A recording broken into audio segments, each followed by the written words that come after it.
Alright, welcome back to Let's Play Lair. Oh boy. Alright, I guess we're going to do some training.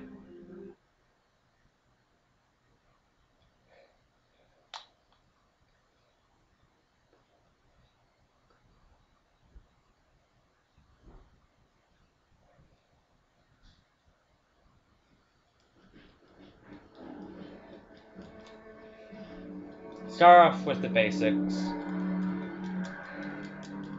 Gonna fly through more rings.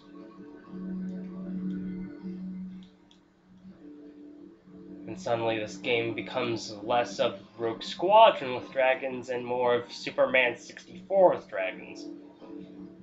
Okay, the controls are much better, so it's not anywhere near as infuriating, and at least it's not really required and done frequently.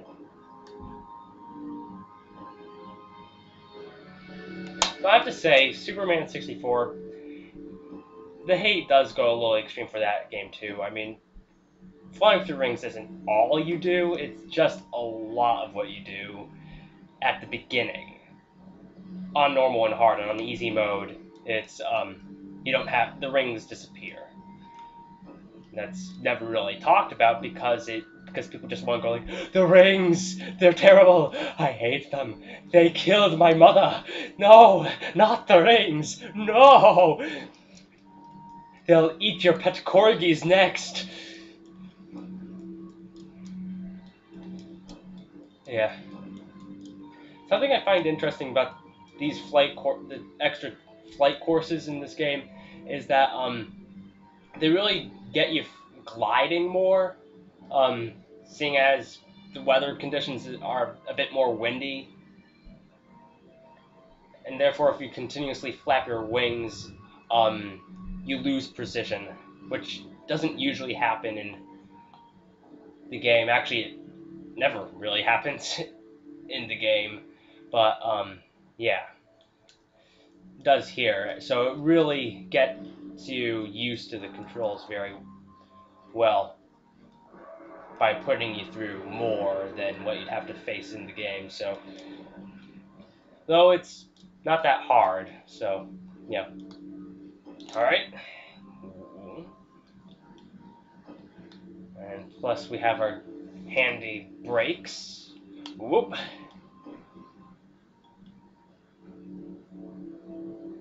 All right. Crap. That happens sometimes. You have to be really careful not to move the controller up in order to do the dash. You really have... You can't move the controller up first if you want to dash. You have to move it directly down. So... And that can be a bit disorienting. It's almost like human nature to bring the controller up first in preparation. But no, you can't really do that. Because if you do that a little bit too hard, then that's going to result in a 180.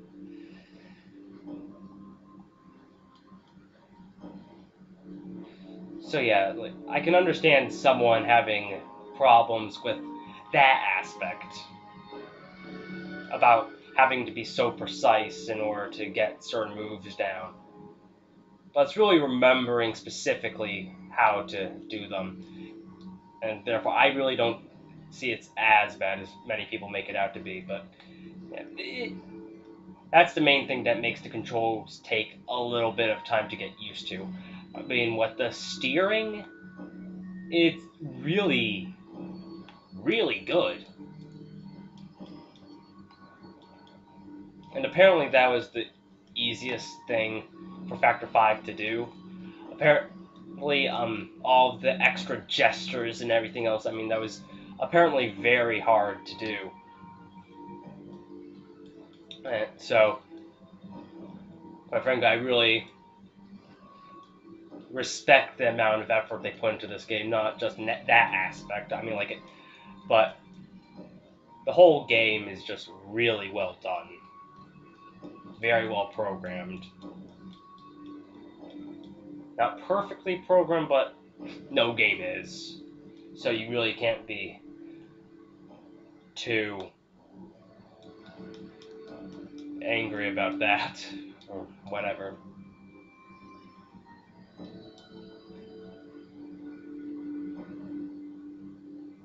Okay, there we go.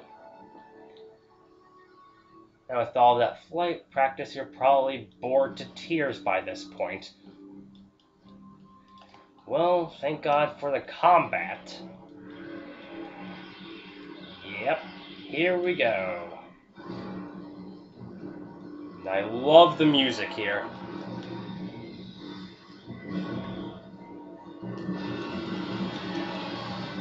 Dun dun dun dun dun dun dun dun dun dun dun dun dun dun.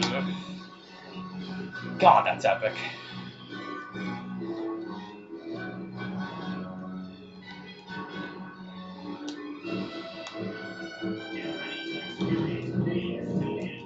Quick, mash the buttons! Mash them!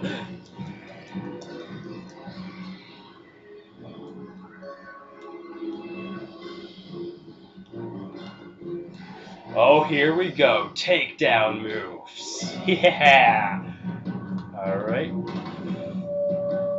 Usually I'm not a big fan of quick time events at all, but this game uses them rather well. They're optional and they're fun to watch. So, yeah. Okay. Now for the Light Dragon Challenge. Basically, I'm seeing how many ice dragons I can kill within a 90-second period. Straight rampage. I might as well talk about the lock-on system here.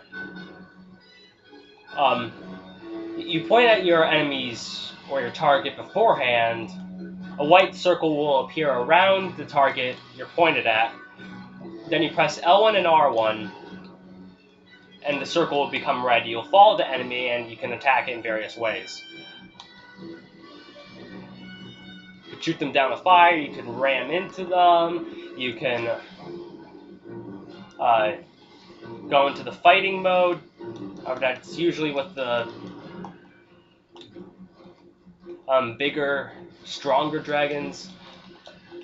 But yeah. And then there's some targets that you just automatically fly right for, like the Toros. So yeah, I mean, and the lock-on system got a lot of hate, but really it's about planning on what targets you're going to attack, or recognizing which targets that you're just going to lock onto. In the Rin review, Greg Miller talked about how the computer chooses which targets you get. Well, really, no, you're the one choosing them. So, yeah,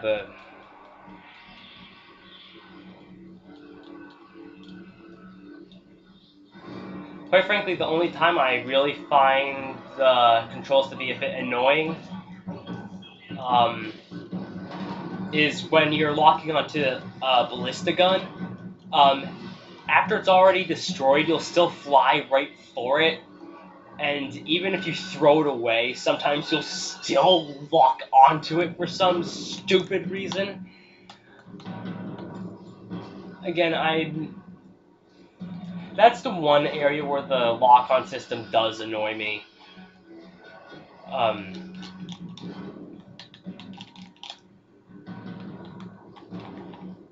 And sometimes enemies can get in the way of each other. Like, you'll be like, from a distance, you'll be pointing at an enemy, and it's like, okay, now I'm going to get this one. And then ice dragon or something flies right in front of you. Oh crap, now I locked onto the ice dragon. Something like that. That stuff can happen, so really, again, it's all about planning on which targets planning out which targets you're going to lock onto. And really, it doesn't take that long to do. Like, you'll see me, like, if you haven't seen me already, take out, like, just lock onto whatever target comes by really quickly. Alright, here we go. And I'm really thirsty. Probably after I did that freaking Stro impression with his burning voice box.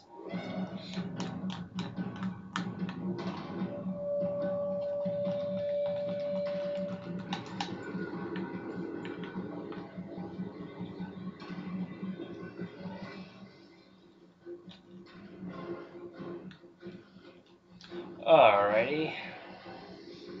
I believe this has been much longer than 90 seconds. I guess the takedown sequences don't really count. So I guess I'll just try taking out the rest with fire, just so we can move on.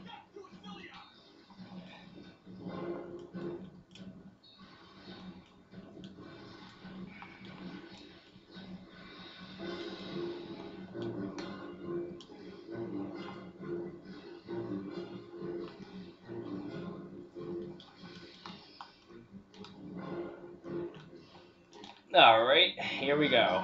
And...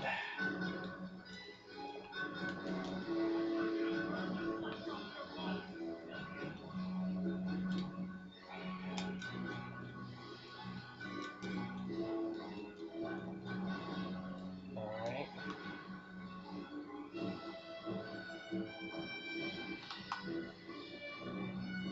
Something also I really like is how you could just you have so much control over the camera, and you can lock onto targets from all around you. So that also really helps. Like it really helps to lock onto enemies behind you.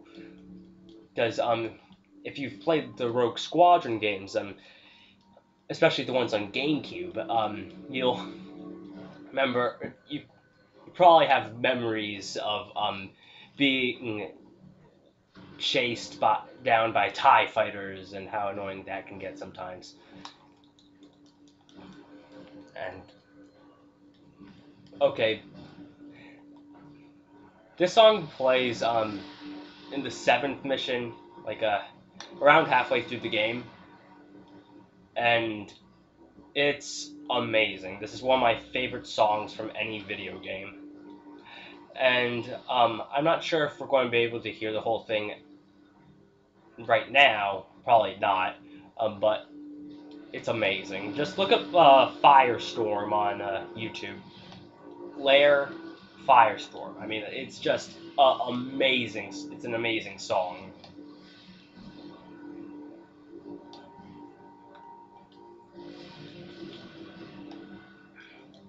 John Debney really did a fine job with the soundtrack.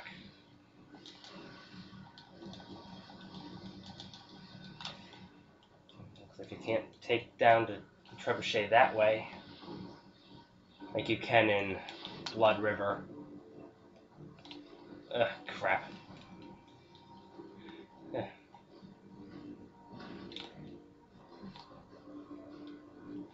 Okay.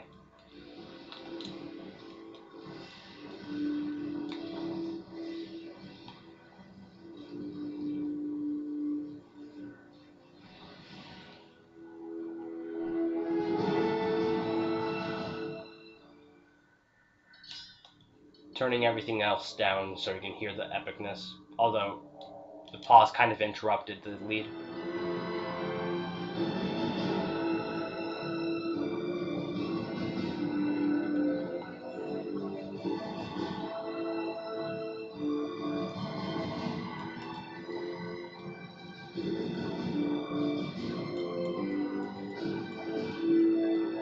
God, that's amazing!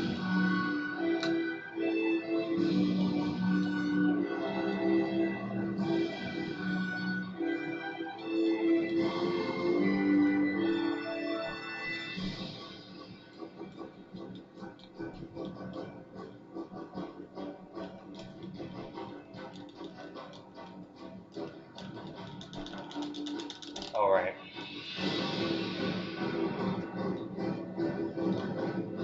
The building. It just disappeared.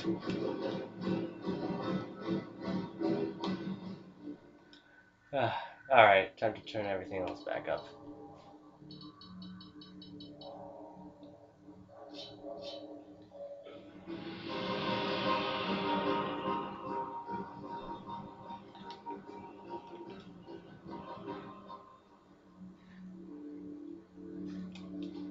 Huh.